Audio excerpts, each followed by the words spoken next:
Hello everyone, welcome along to Football Manager Therapy. I'm your host Tony Jameson, as you know, and joining me once again, here's back 2 weeks in a row, the one and only Rich Owens. Rich, how are you, buddy? I'm very well, thanks, pal. Very well indeed. As you say, 2 in a row. I think I've passed the audition. I think I'm through. I mean, let's not get too hasty just yet. Well, maybe I've been offered. I've been offered a 4-week trial. The attributes are starting to come through, and they're not looking too terrible. So maybe there's going to be a contract at the end of it. Who knows? Who's to say? Possibly. I mean, you have done well so far in your first show, and I think the board are impressed. The fans are impressed. We're certainly building something here. I mean, it's nice to finally get you in and sort of locked down properly. And obviously, we got everything on the off and out there last week, and here we are rolling now. So episode 2, with a theme this week as well. With a theme, obviously last week was just announce Rich Owens and a bit of a sort of introduction to you as a person and to our FMT community. But this week we have a theme which we'll talk about a little bit later on. We're talking about DNA. What does it mean? What do you look for? Do you have a philosophy when you build a club? Or is it all just search Wonder Kids, buy Wonder Kids, and leave said club once Wonder Kids turn 19? Is that a thing? Some people do that. That's the thing. But I guess what we need to do really is have a bit of just a bit of catch up. Really, what's the week been? What are you up to? Anything interesting? Because I'm going to break the wall. At the time of recording, this is a Saturday night. Okay, the fixtures have just been announced for the League One playoffs. And without any hint of narrative, it's Sunderland versus Sheffield Wednesday, Bannon versus McGeady. It's got Champions League final written all over it. It's going to be. I mean, those 2 games of football are probably going to be 2 of the highest class games of football played this calendar year. It's quite incredible. It's almost like asking me to pick between my children. And I could easily pick between my children. We've all got a favourite, right? So. We've all got a favourite, and I think I speak for every parent out there. It depends. The favourite is the one that slept the best the night before. So it's exciting. I was sat there, I was watching the scores coming through this afternoon when I was at work, and the top of League One going into today's games, it could have gone any number of ways. Wednesday could have finished anywhere between 3rd and 7th, or maybe even 8th. So there was potential for it to go completely wrong. 4 minutes in, see the announcement come through that we're 1 down. Wednesday have conceded. 4 minutes in, and it's George Hurst, son of club legend David, who I have some opinions about, and his the fashion in which he left the club. So I was like, well, that would be a typical Sheffield Wednesday performance. Lose 1-0 in a must-win game to a player that left the club, unacrimoniously. But then they won 4-1, so everything was absolutely fine. So Sunderland, McGeady, Bannon. You can take your arguments over who's the greatest of all time. You can take your Messi's versus Ronaldo's. You can take your Pele versus Maradona, and you can put it in a drawer and forget about it, because these are the 2 greatest players to ever lace up a pair of boots playing for pay-per-view. It's box office, isn't it? It's huge. It's absolutely huge. Yeah, Eddie Hearn's going to be advertising it. It's going to be wonderful. I think Dana White's trying to get in on it as well. So it really is. They've moved it to Wembley apparently, which is really they good. Have. Yeah.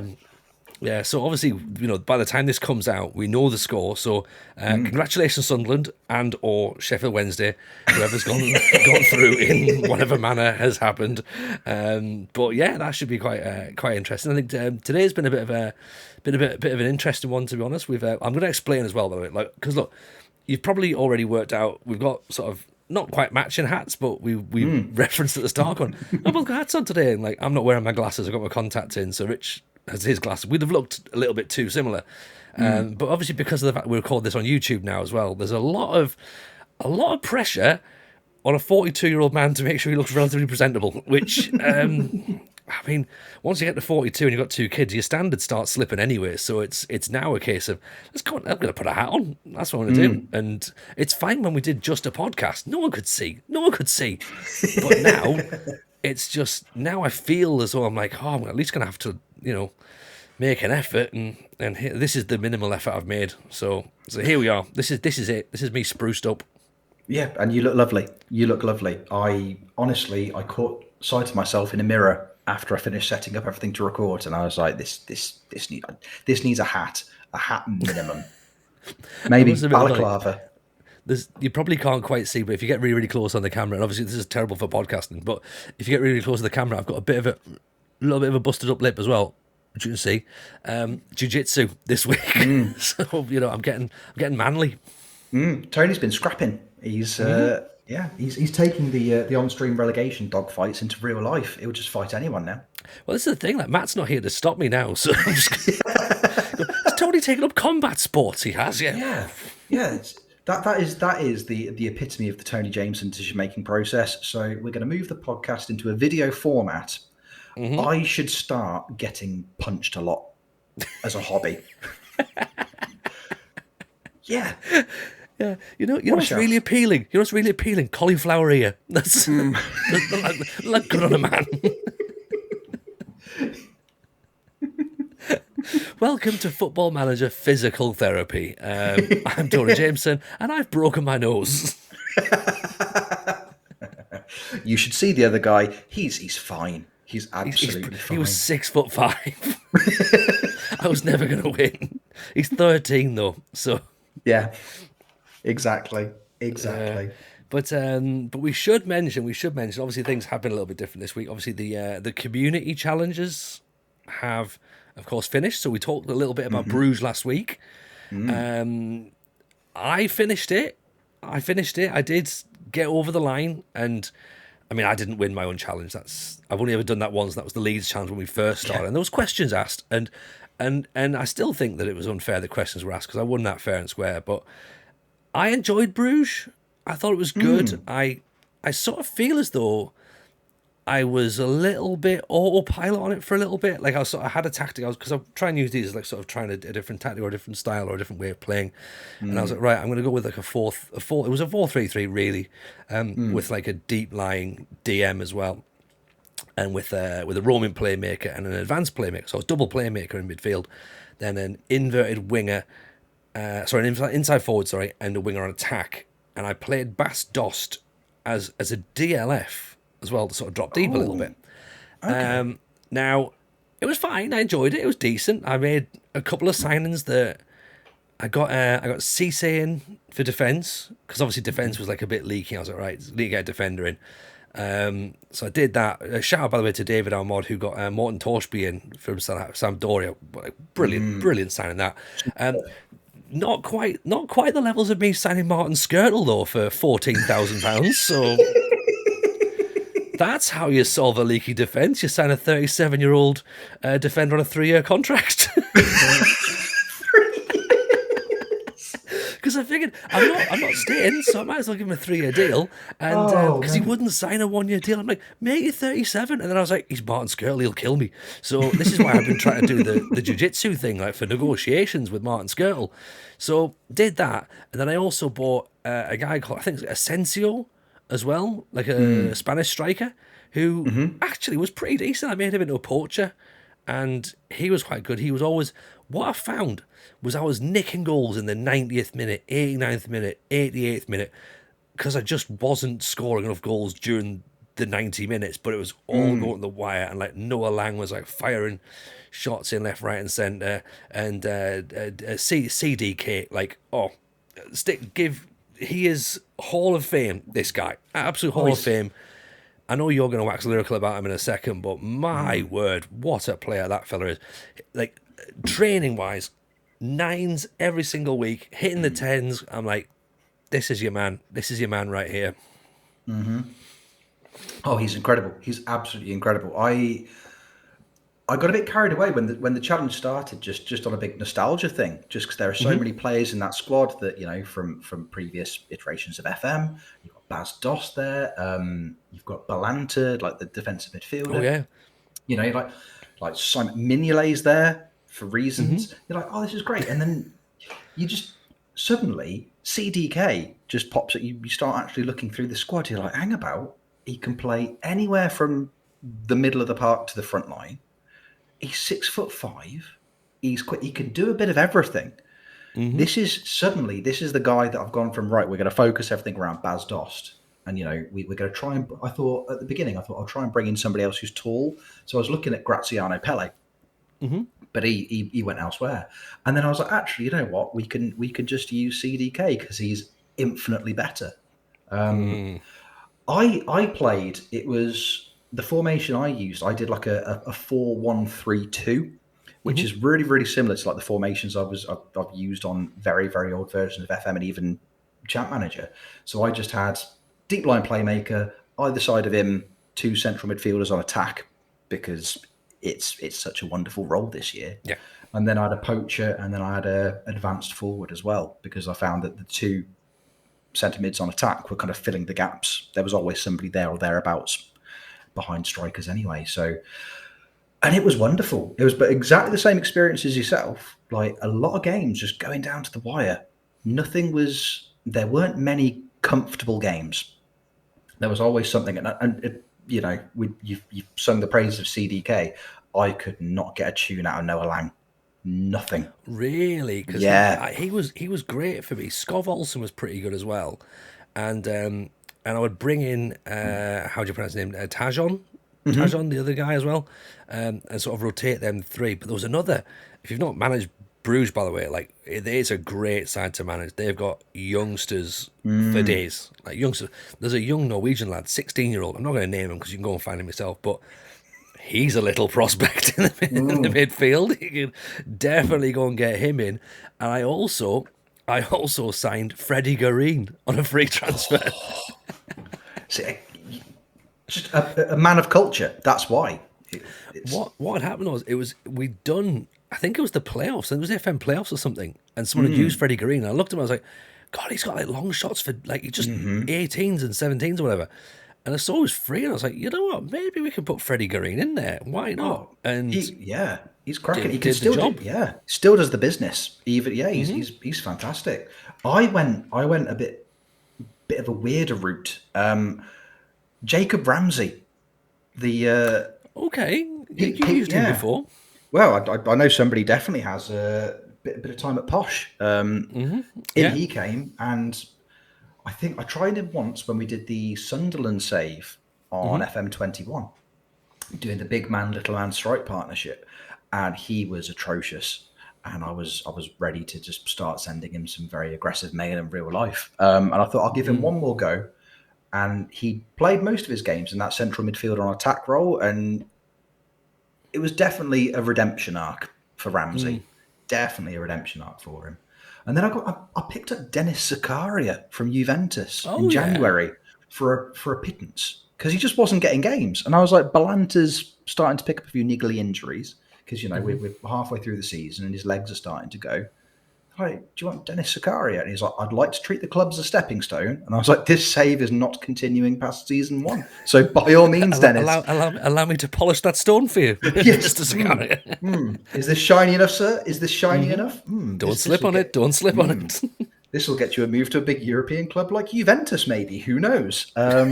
So he was great. He was. I honestly can't speak highly enough of Dennis. But they were the only.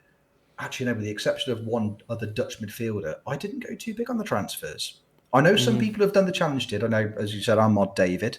We've had a chat about the challenge at some point, and he said he went big. As you say, some of the players that he brought in, there would have had to be some bodies that left the club. But yeah, I kept it. I was like, I'll work with what we've got, and I'll muddle through. I'll absolutely muddle through based on that. But it was cracking fun. That's the spirit. That's the absolute spirit. Going, you know what? This is what we've got, and if I can't get you out of this, then I don't deserve to win. Exactly. But it's all over. It is all over. We enjoyed it. It was good fun. And then we've now, of course, announced this month's challenge, May's challenge, and we had a split decision. Because we offer up, for those people who don't know, obviously, in the Discord, there's a link, of course, in the description of the podcast. So in the Discord, we have a monthly challenge, a one-season wonder, we call it, where we just, take a club that maybe you haven't managed before, or in a league you haven't managed, and we offer up some ideas of sort of potential clubs to manage now. And this month we said, well, how about we look at maybe Santos, Las Palmas, PSV, who we obviously had last year, Santos we had last month as well. So Santos, PSV, Las Palmas, Schalke, and Burnley. All picked by Mr. Rich Owens. Okay? Yeah. Which, was your first task of in your role. And in the Discord, the voting was tied between PSV and Burnley. So I took it to Twitter, who basically PSV were picked on Twitter, but it was close. It was very close. And while the decision was going on, we did say in the Discord, maybe you should really be given the deciding vote, because it's your picks and it's your first month in charge, and you were siding with Burnley. I was, yes, yeah. So I figured, in terms of being rational and reasonable, which is two traits I'm not really known for, I thought we could either manage PSV as Burnley and take all that silky skill that PSV have got and all their, again, we're talking about DNA, we're talking about identity, we scrap all that and go, right, we're not going to do, the wonderful Dutch pressing system or looking at total football. What we're going to do is we're going to get the ball from the centre-backs as far forward as quickly as we can, and we're going to bypass that midfield, and we're going to put 2 6'8" forwards in, and you're going to like it. Or we're going to take PSV's passing style and try and implement it at Turf Moor. Probably easier said than done, I think. So what I decided was, how's about we have 2 challenges this month, and you can pick. You can either manage PSV or you can manage Burnley, and that's what we've done. And weirdly, in the Discord, no one has posted anything about managing PSV. apart from our mod Rogie, who has loaded up the game and in the same universe has taken PSV and Burnley and has assured us he is not going to sell players between the 2 clubs. So that I'm looking forward to. Yeah, Rogue's doing double duty. We need more Rogues in the world. What a guy. Rogue by name, rogue by nature. I know. Clearly. He's a maverick. I think my way of looking at it, I think I think it was somebody in the Discord made a reference to the fact that in their mind, and I hadn't thought about it this way, but they articulated it quite well. PSV immediately after Bruges, comparatively similar in terms of what you're probably going to be achieving. You'll get some kind of European run out of it. You're going to be challenging for the league. You're going to be there or thereabouts come the end of the season.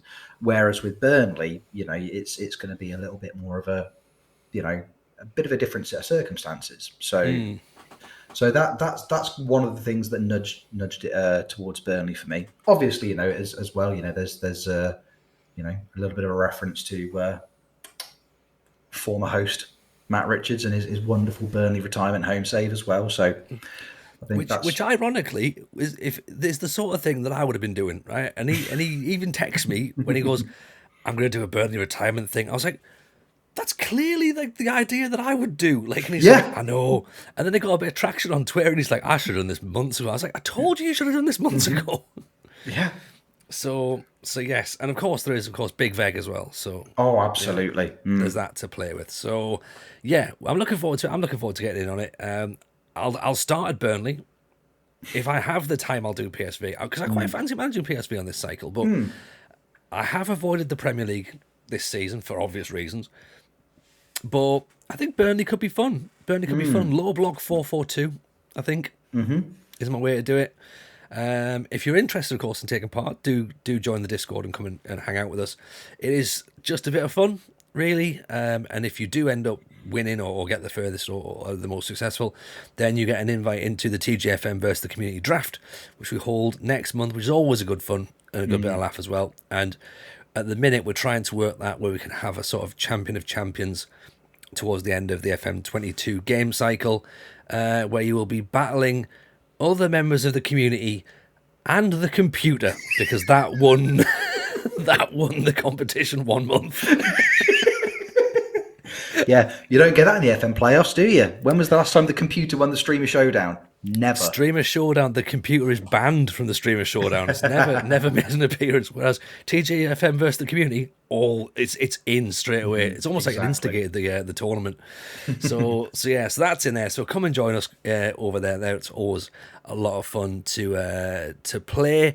And I guess that kind of leads slightly into the topic of DNA then, because I think sitting there trying to look at a team like PSV, which again has a very strong identity, and Burnley, which of course has a very strong identity. How you tackle these saves and how you tackle saves in general, I suppose people maybe tackle these one season wonder saves slightly different. I will personally hold my hand up and say I attack them exactly the same way as if I was doing a long-term save. I don't attack them as in I'm going to buy a whole bunch of players on the never never and sort of like wreck the books essentially, which we've seen in the past. Some people have done that to go, oh, I've bought X, Y, and Z, and you're like, well, how have you done that? And they've sort of said, well, I'm only here for a year. Like I don't need to make the finances work. Like I can bankrupt the club, and I'm like, I suppose that makes sense. Like fine, but I always treat it as this is a long term thing. Like when I always go back to ROPS at Finland. I had 5 seasons at ROPS after that one season wonder. I loved it. I loved the Finnish league. It was brilliant, and I just kept going. And Ice City in China, that was set for a continuation season as well. So, looking at what you do with PSV or what you do with Burnley, I guess is kind of there's a few things jump out straight away. Really, like how would you approach it? And then we'll get into how you approach your own saves. Like do you have a specific idea in mind? Like we're talking club DNA, like things that identify not just the club that you're managing, but your specific players that you go for. Like, do you have something in your head where you go, these are my must-haves? Like, I have a philosophy and I wish to instill it, and this is how I'm going to do it. Mm-hmm. Yeah, I think you've hit the nail on the head. It's the way that I think the way, as we said on last week's pod, everyone that plays the game plays it in a different way to some extent.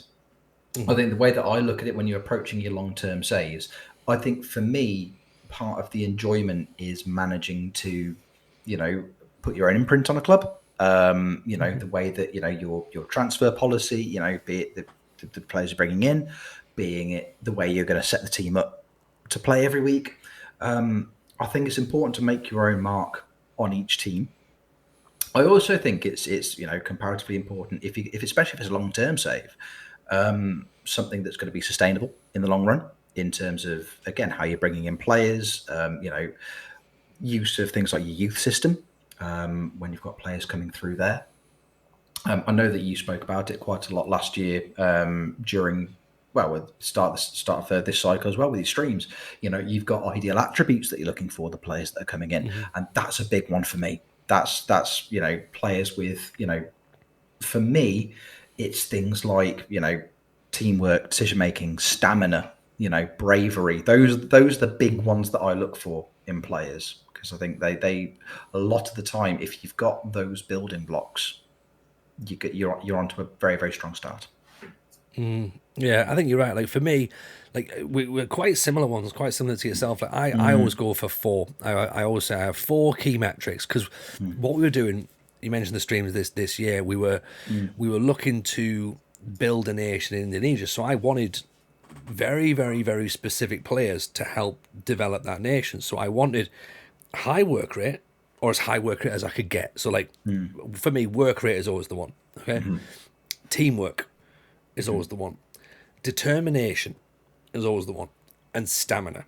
They are my 4. They're my 4 key ones, and I won't budge on those. I think, for me, technical skills can be learned and developed. But your absolute key personality, if you're not willing to put the work in, if you're not willing to try, if you're not willing to bust your guts on the pitch for 90 minutes, leave it all out there, and then come in and go, was that enough? It's not going to work. Like, I need that commitment of players. You can have maybe one player who isn't as committed, but has the high flair attributes and is the bit of the show pony. If you're in a club or a nation that allows for that, but in Indonesia, you don't have space for show ponies. Like you just have like workhorses, like literal workhorses. Like just try and get the ball and fight as much as you can. Maybe this is my lower league manager in me that is like, I'm a relegation man. I'm not a promotion. I'm not a title winner. I'm like, for me, I just want to graft, put a shift in. It's the most northern Sunday league you can possibly work hard, right? And if you come in and you've not got blood on your shirt, you've not tried hard enough, right? And if it's your blood, you've not tried. If it needs to be somebody else's, at least 3 different people's blood on your shirt, right?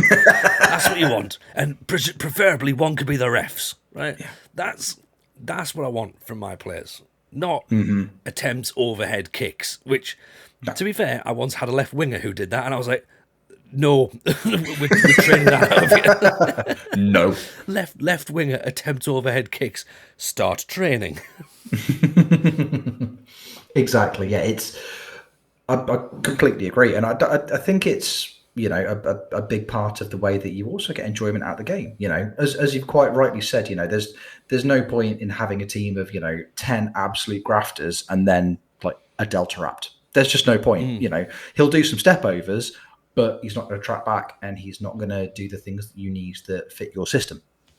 So yeah, it's those key metrics. Stamina is the biggest one for me, because with stamina, and it ties really nicely into work rate, because you're not necessarily expecting perfection from your team on a weekly basis, but if they've got the high determination, they've got the high stamina, they're at least going to be in a position to that they're busting a gut to get back across the halfway line, after they've lost possession and somebody's breaking.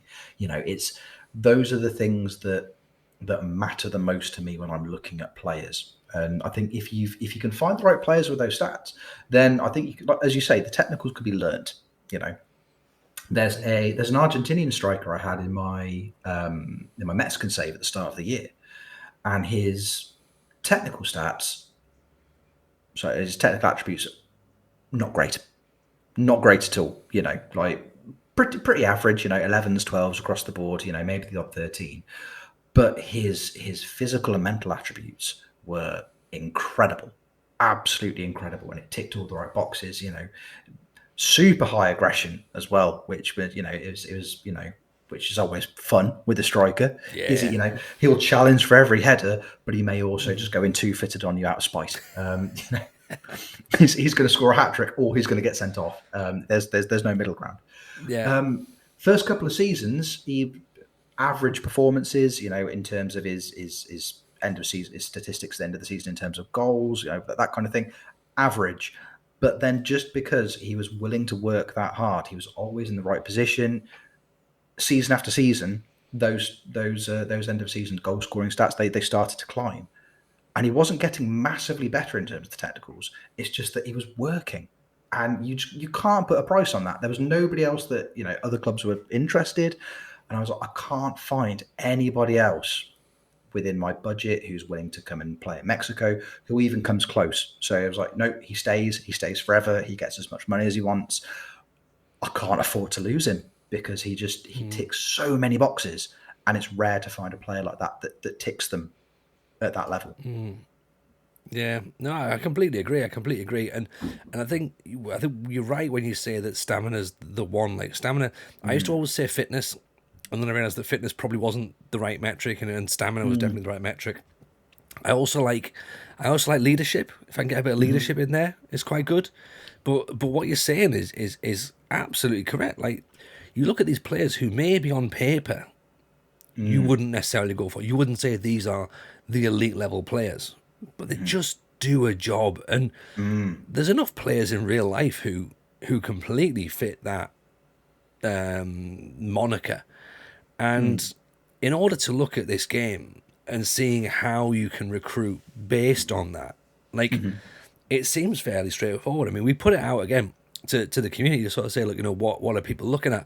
FMTreq said he's doing a series on Man United with 5 key attributes. We had a look at the series. His series called DNA. So again, we've got the link down below in the description. Go and check it out. He's he's again pretty much the same as we're talking. You know, determination, work rate. He looks at stamina. He looks at influence is in there as well. You know, so Spencer, who's a TaylorMade Gaming, says he's currently started a Brighton save, looking to implement DNA for the first time. Only looking to sign players who have high work rate, teamwork, stamina.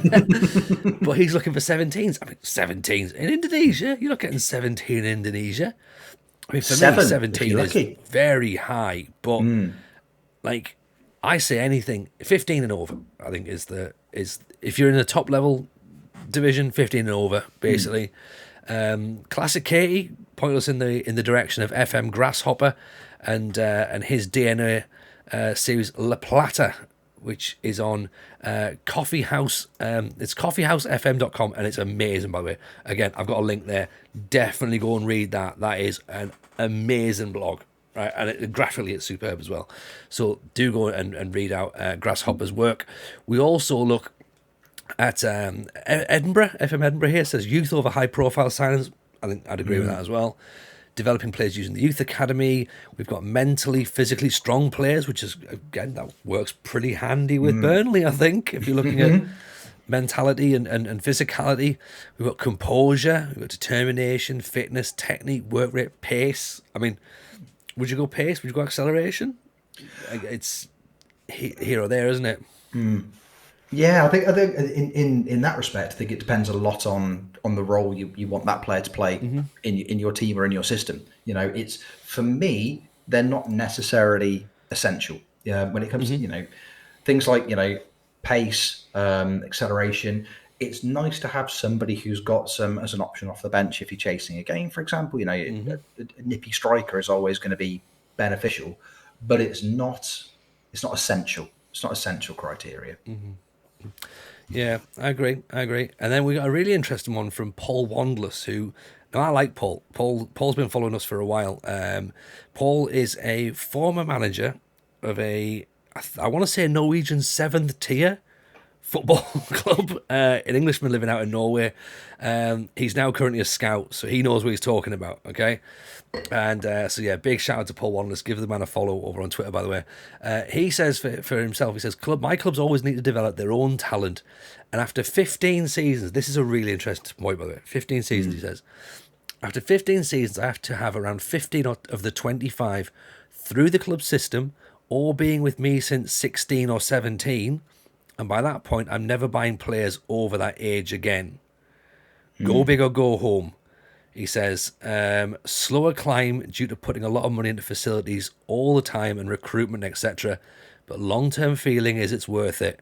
It feels like a community club with this plan. Now, that is very interesting. Because it ties into something that FoxInTheBox said on one of his videos. Again, check out the description. He says that club DNA is something for a long-term save and not a short-term save. And I thought, that's really interesting. That's really interesting, because he's probably right to really change the club dynamic and the club philosophy. Yes, it is. You can't change the club's DNA overnight. I mean, Manchester United, I suppose, is the perfect example right now. Arsenal as well. Like, the dynamic that's there, how Ferguson had the team, how Wenger had the team. Look at the amount of managers who've gone in and just can't change what's wrong. Spurs, like people say, that something's broken within the club. Sunderland, Sheffield Wednesday. So many examples of clubs that just... Leeds used to be the example as well. And it was only at that point when these two comments were made, FoxInTheBox, Paul Wandless, said they're talking about 15 seasons. I'm like, yeah, that's why I get on board with it, because I'm there for the long haul. I'm not in change something dramatically in a short space of time and then get out. Does that have a different bearing on anything for you? I think it's a super articulate way of putting it, isn't it? Like it makes a lot of sense. I mean, you see, there's a lot of people who stream things like, the Glory Hunter saves on, and the point of the save is to win as many, high class honors as you can around Europe, around the world as quickly as possible. So the approach to those kind of saves, and you're not looking to implement, you're not looking to make a mark on a club. You're not looking to change the DNA, the way it sets up. You just I want to win a trophy, and then once I've won that trophy, I'm off straight away. I will take my Makoko and I will leave. Thank you very much. Whereas if you're in for the long haul, I absolutely like what Wanda said. I love that. I absolutely love that, because if you can make your club self-sufficient, if you've got the kind of club where you've got the right backing from the board, they've got the patience in place to let you build that dynasty.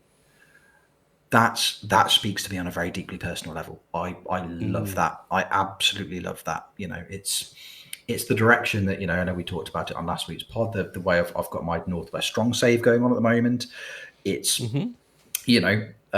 it's the direction that the save is going to have to take in order for it to be successful in the long term, because there are only a finite amount of players from the northwest of England that want to go and play for Manchester United.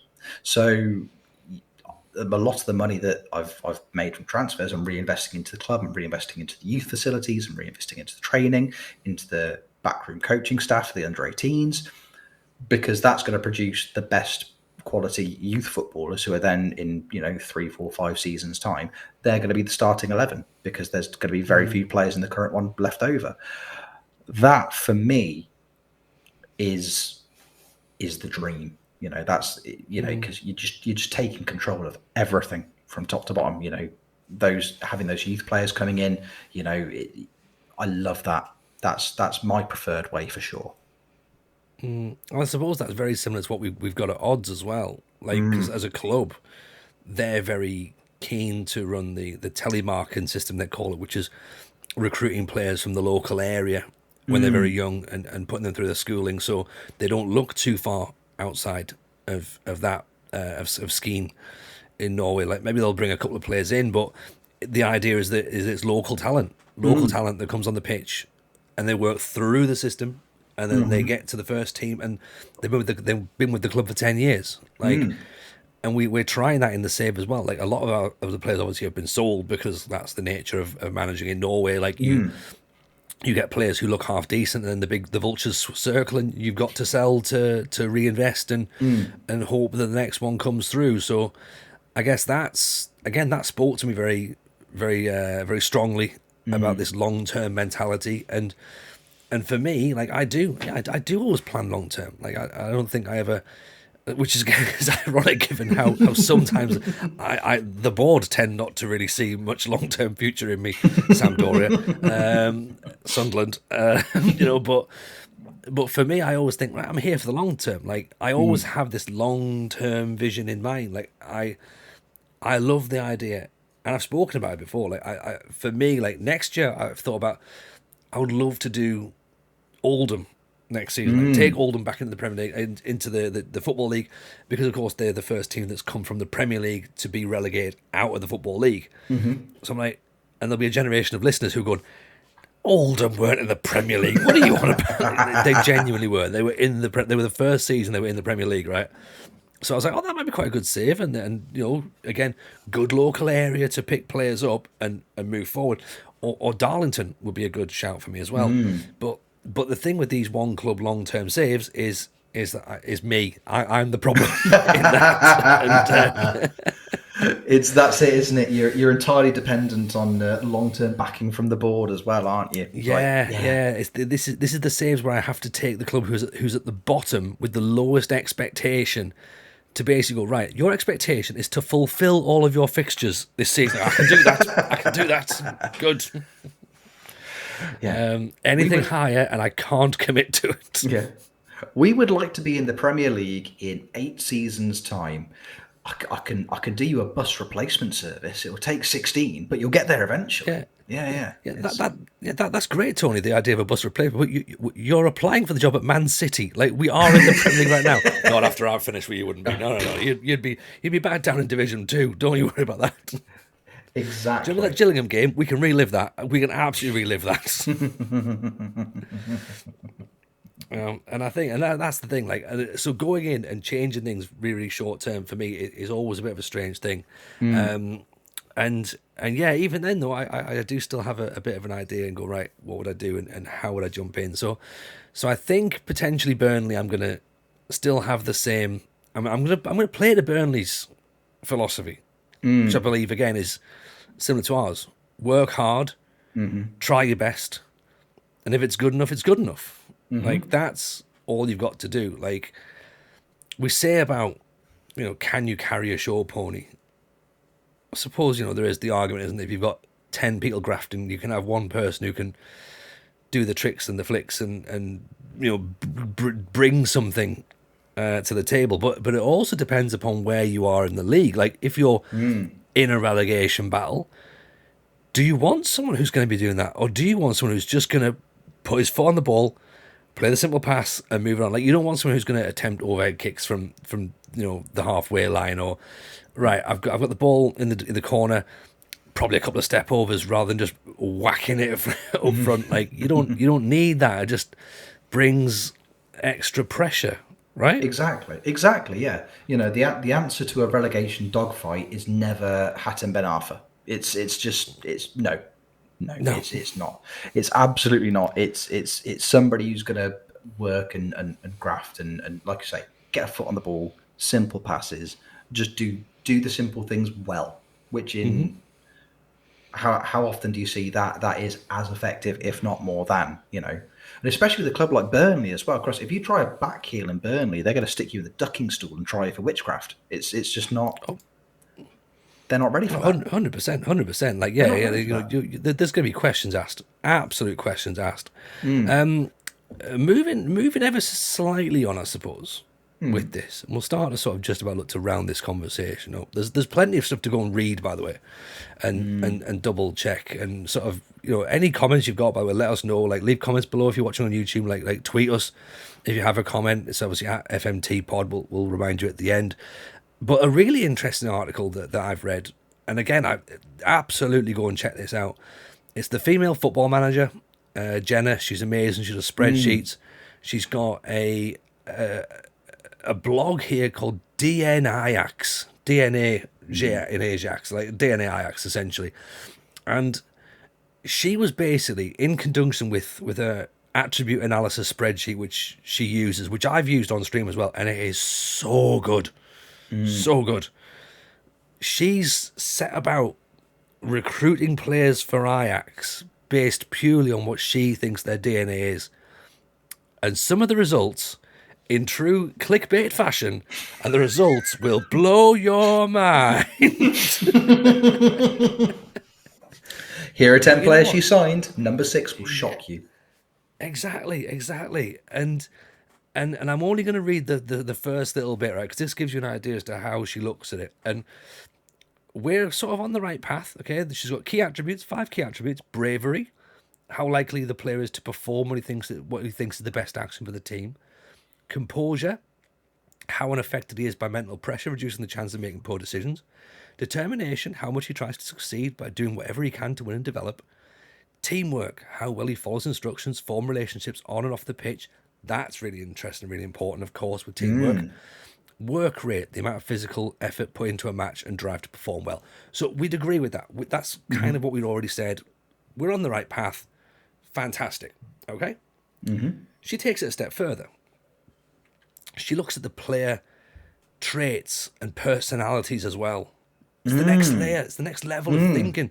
So she's looking for model citizens, professional attitude, driven, determined, perfectionists.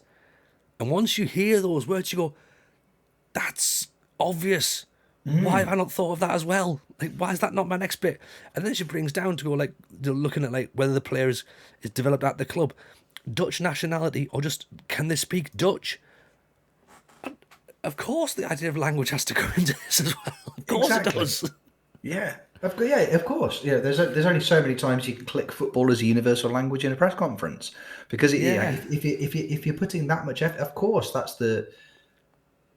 it makes the most sense. It's so weird because until you read it, it's not the kind of thing you necessarily consider. Like I say, it's that next layer to it. But when you actually sound it out, it seems so daft that you just wouldn't take it into consideration in the first place. Like how, if you're building a team like Ajax, you want to sign hardworking players that ideally can, speak Dutch. Why wouldn't you want that? Why wouldn't that be on your essential list of criteria? It's brilliant. I think she's. I think that's one of the things that you sent me when we first kind of discussed the concept of the episode based around DNA.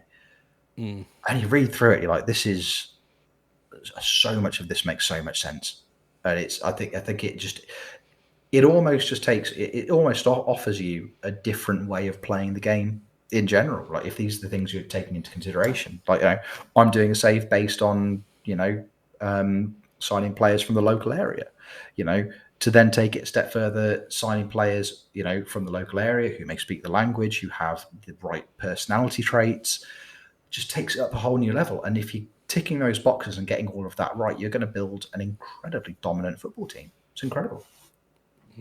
Yeah, no, I agree. And like I say, definitely go and check it out. Check all of the links that we've put down below from everything we've talked about. FoxInTheBox, Trek, Football, Coffee Culture FM, and of course Jenna as well. Go and check all them out, all making great stuff.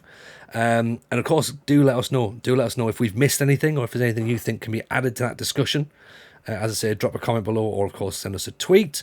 I think what we'll do next week is we're going to take a slight not a turn, but I think we're going to almost follow on from this. There's a lot of talk at the minute about attribute masking and playing without attributes, particularly for Moneyball. New Zealand and RDF are currently really, really champion playing with no attributes. So I think it seems like a natural progression to go from what do you really look for to, okay, if you take all that away, how do you find your players?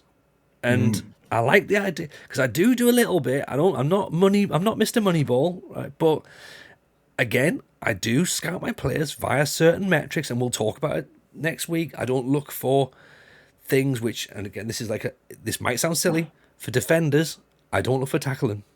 That's just a one. That's one. I don't look for tackling and defenders. Okay, I look for other attributes and other statistics. So next week, let's talk about that. Right? Let's talk about that, about how we can recruit players without attributes, okay, and how we'll do it just via stats. So again, let us know any thoughts you've got on that. You can do it, of course, via our Discord. Come and join us in the Discord and have a conversation in there. We also have to, of course, plug our Patreon. Thank you so much to everyone who's already signed up. There are still some £1 memberships, believe it or not, £1 memberships, which gets you exactly the same benefits as you would if you were paying £3, which is a bonus episode. You get the weekly episode a little bit earlier, ad-free as well. And, of course, you get access to the Discord. There's also a £5 option, a £10 option, and a stupid David Goodyear option as well, which is like... Basically, he's got a free T-shirt out of it that I've not even designed yet. So that's... I mean... Yeah, it's a great tier. If you want two people to just agree with you on social media about everything, sign up to that tier. Yeah. I mean, if you sign up to that, you get your own personal draft, which is amazing because it's me and him at the minute. Go for it. Just whenever you fancy, Dave, we'll sort it out. Like, just text me and we'll get it done. But yeah, no, like I say, I appreciate everyone who's signed up so far. Genuinely, your support is absolutely appreciated. It's patreon.com/FMTPod if you wish to do so. It all obviously helps the podcast run. Of course, we can see we're on Twitter, which is FMTPod as well. Rich, do you want to plug yourself? I suppose that's probably the thing we need to do now, isn't it? Yeah, go on then, mate. Go on. So you can find me if you want to watch me streaming. You can find me at twitch.tv/RichOwensFM. If you would like to tweet me some opinions, you can do it via Twitter at the same address, RichOwensFM, at RichOwensFM, sorry. You can, generally speaking, you can find me Monday nights and Thursday nights. I know when this is going out, the week that this pod drops, I'll be doing some bit of daytime streaming as well because I'll have some additional time. So just if you want to find out when those are going to be happening, they're a bit ad hoc, a bit as and when. But yeah, just follow me on those socials and there'll be some kind of correspondence about it in the builder. What about you, pal? Where can people find you if they would like to watch you doing things that aren't this podcast? Oh, bless you. Yeah, you'll find me on Twitch as well. It's Twitch TV, twitch.tv/Tony Jameson FM. And of course on Twitter, it's at Tony Jameson. Also, as you know, this is also being recorded for YouTube, so search FMTPod on YouTube. Drop a subscription on there as well and give the video a like if you see it. And obviously we're around everywhere in podcast form. Anchor, Apple, Spotify, Google, Amazon, the whole works. And I hope you've enjoyed it. So basically all we need to do now really is say I hope you've enjoyed the episode. Thank you so much for listening. We'll hopefully see you all next week on another episode of Football Manager Therapy.